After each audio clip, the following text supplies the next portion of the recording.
Good morning, one and all. Myself, Ashwati Varghese, and I'm representing Group 8.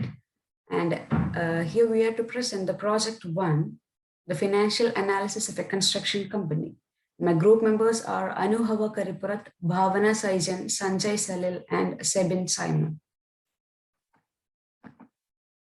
First, just have a look into Sterling Construction Company. It's a heavy civil construction company founded by James Manning in 1955.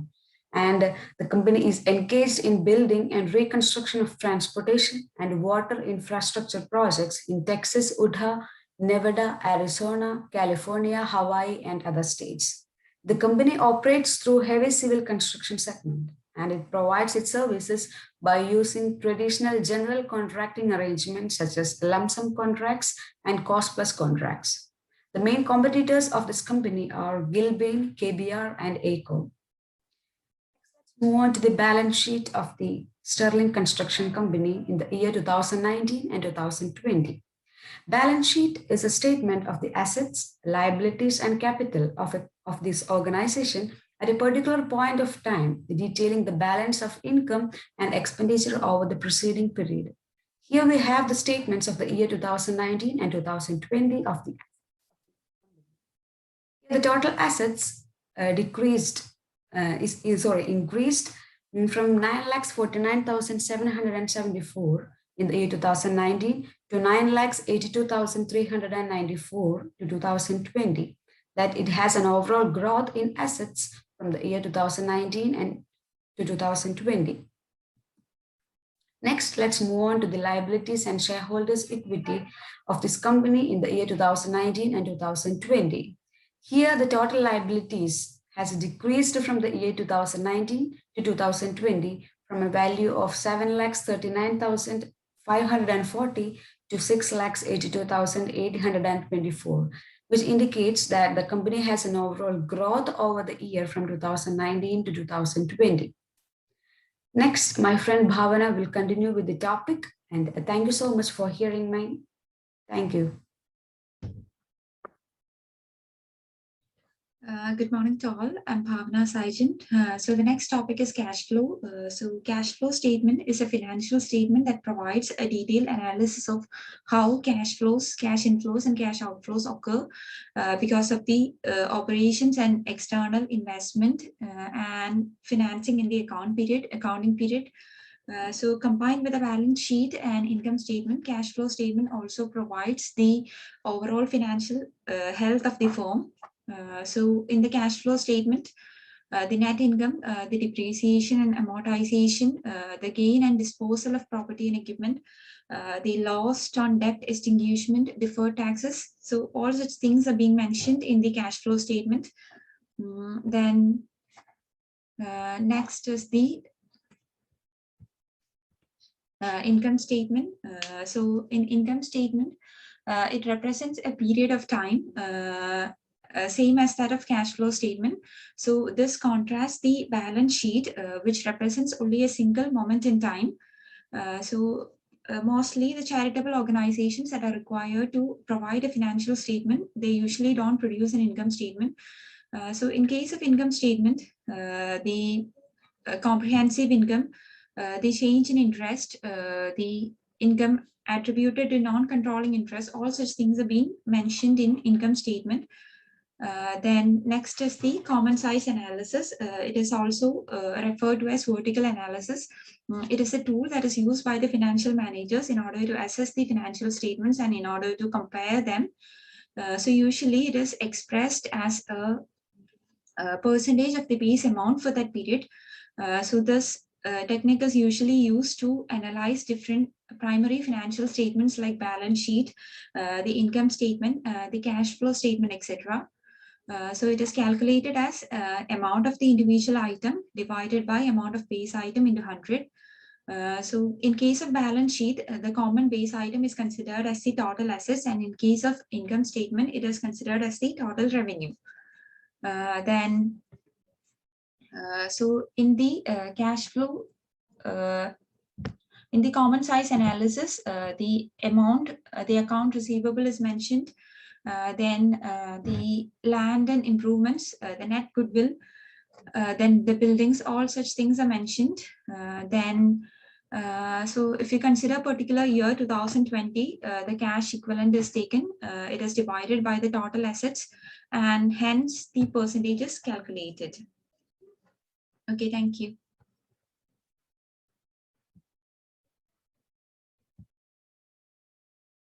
Good morning, everyone. Myself, Sanjay Salil. Now let's continue with the common size analysis. Now let's look at the liabilities and shareholders' equity for the years 2020 and 2019.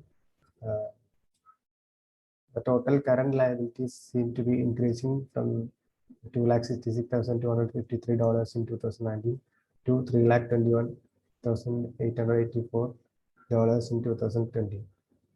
And the total non-current liabilities seem to be decreasing from 4,73,000 to 3,60,940 in 2020. So to conclude, the total liabilities, including the current and non-current liabilities, seem to be decreasing from 7,39,540 to 6,82,824 in 2020. Now let's compare the equity for the years 2020 and 2019. The total equity is found to be 2,73,979 in FY 2020 and 2,76,335 in FY 2019. So there is a considerable difference in the equity for both the years. Now let's have a look at the current position and performance of the company. Even during the pandemic, the company has demonstrated its ability to generate the cash flow. During 2020, the company has generated $119.3 million and used that. From that cash, they used $77.7 million to repay the debts and invested $30.5 million in capital expenditures. The company have more than adequate financial flexibility to continue profitable growth and are in the very early stages of exploring some organic growth opportunities, either strategic tuck-in acquisitions or another business that meets the criteria of low risk, high margin, and high value add work. Based on the pandemic recovery in US, the strong backlog and view on current booking trends and market strengths, the company is expected to generate a revenue somewhere between 1.46 billion and 1.49 billion and for the year 2021. The company is expecting the earnings before interest, taxes, depreciation, and amortization to be somewhere near $144 million in 2021. Now let's have a look at the strength and weaknesses of the company.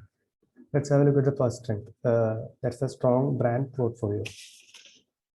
The strong brand portfolio can be extremely useful for the organization if it wants to expand into new product categories. The company has a high level customer satisfaction. The company has a dedicated customer relationship management department.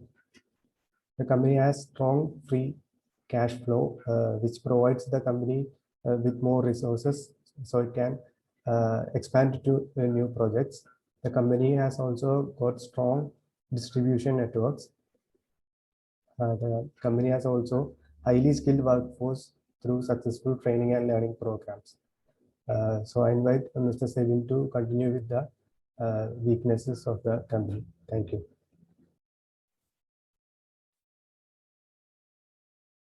Hi, myself, Sebin Simon. Now let's look into the weakness of the Sterling Construction Company. The first one is the investment in research and development is below the fastest growing players in the industry. Even though the Sterling Construction Company has spent a lot of among the industry on research and development, it has not been able to compete with its leading players in the industry in terms of innovation. The marketing of the products left a lot to be desired, even though the product is a success in terms of sale, but its positioning and unique selling proposition is not clearly defined, which leads to attacks in the segment from the competitors. Limited success outside the core business because it has faced a lot of challenges in moving to other product segments with its present culture. The days of inventory is high compared to the competitors, making the company to raise more capital to invest in the channel. Not very good product at demand forecasting, leading to the higher rate of missed opportunities compared to its competitors. Now let's look into how the weakness can be overcome. Keeping track of actual versus estimated job cost on each project, especially labor cost and productivity rates. So your estimators can determine how accurate their estimates, where an adjustment can be made in the long run. Knowing your long-term business plans will allow you to set achievable revenue and profitability goals to get you where you want to be. Keeping track of cost on change orders so that can be built properly and increase your profit margin. SWOT analysis should be done for factors which are profitable and non-profitable for the business. And finally, paying more attention to the complaints of the clients or the customers. Now, by looking into the trend analysis over the past 3 years, it can be analyzed that the revenues, cost of revenues, gross profit margin, general and administrative expenses, intangible asset amortization, operating income, interest income, net income, and finally, the net income attributable to Sterling common stockholders had gradually grown over the past 3 years from 2018 to 2020. Whereas acquisition related cost, interest income, loss on extinguishment of department has been decreased to very low margin in 2020 when compared to the years in 2019 as well as in 2018. Overall, the trend indicates that the company had good performance in 2020 when it relates to the past 2 years. Now, looking into the annual revenue, the company had performed a gradual growth from 2005 to 2020, from $2 lakh million to almost $15 lakh million. Whereas in case of net annual income, the company had a gradual growth from 2005 to 2009, but beginning from 2011 to 2016, it followed a downward trend. But from 2017 to 2020, the company returned to profitable income and reached almost $42,000 billion as the net annual income. And that's it. Thank you.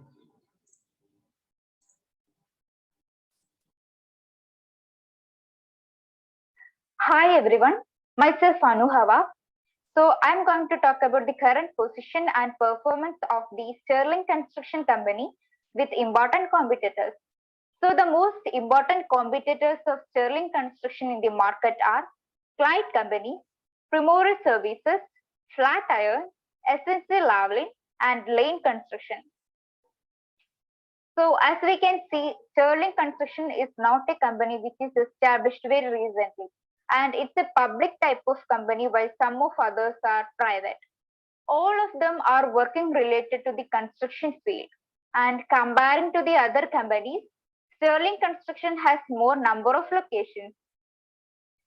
In terms of number of employees, it is less than Primoris, SNC Lavalin, and Clyde, but slightly greater than Flatiron and Lane Construction. Talking about the publicity in social platform and rating, it has an average position and performance among others, but it has higher value in terms of employee rating. Its annual revenue is greater than Clyde, Flatiron, and Lane Construction, which is an achievement, but it is still less than rest of the companies.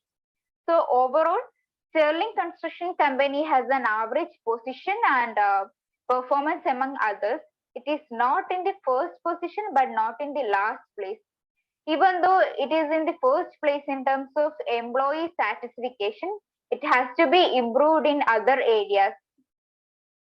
So let's see what are the general points to be considered to improve the company in future. So first one, develop an outstanding team. Employees are the assets of a business. So it is important to hire trustworthy, knowledgeable, and talented people, and also provide them awards, positions, promotions, and other bonus to keep the most valued workers. Next one, maintaining and improving the quality. A company's reputation is always based on its quality. So while taking any strategies or measures, it is important to consider that doesn't affect the quality of the product and work of the company. Next one, adaptability to changes. So construction is a highly volatile business. It is important not to become hesitant to make adjust in business according to the current scenario. Wise decisions are very important. Wise decisions should be taken to guarantee the future success. Decisions should be based on the research and the situations. Trained leaders are essential. Instead of being managed, employees choose to be led. They follow the path of the leader if he is a great leader. So trained leaders are the asset of a company to improve its quality and to make the most important strategies. So that's it. Thank you.